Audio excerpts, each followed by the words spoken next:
ModelRailroadBenchwork.com here on a old project. So this was actually built in 2015. So what this is a modification of my dual deck brackets. These are actually upside down F brackets.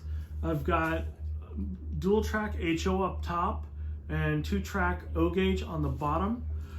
This is actually chronicling the before because we're actually going to make a bunch of edits to this.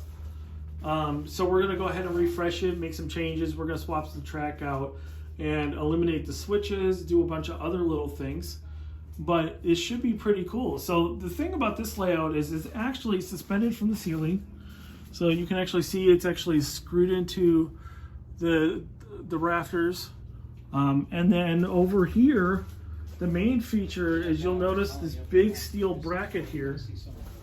So this is a 1.5 by 3-inch steel, and there's one on each side.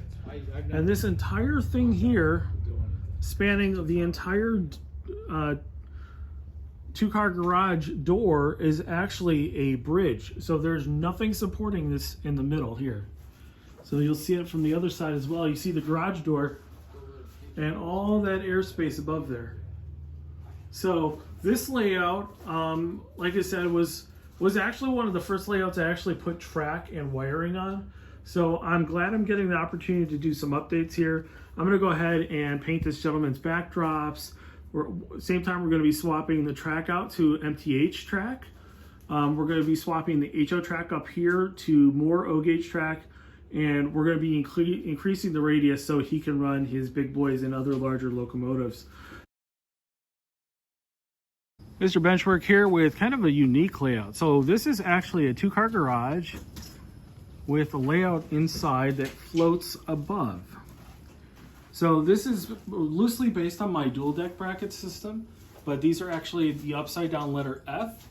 So I've got 1 track up top and 3 tracks on the bottom.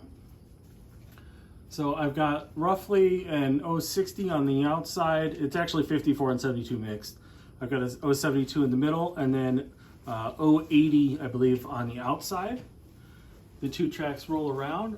It's real simple. There's no switches or anything, but we got 2 tracks that roll around, and then the third one actually pops out to a bridge that's over here on the front of the layout. So pretty cool. So all the wiring is done. It's fairly simple. He's got his TIU in here, and then it's just those couple wires popping up into the layout. So it is tested, it does run, but it needs to be cleaned before we really get running it. So that's why you don't see trains on it. With that said, I hope you enjoyed the video, and we'll see you on the next one.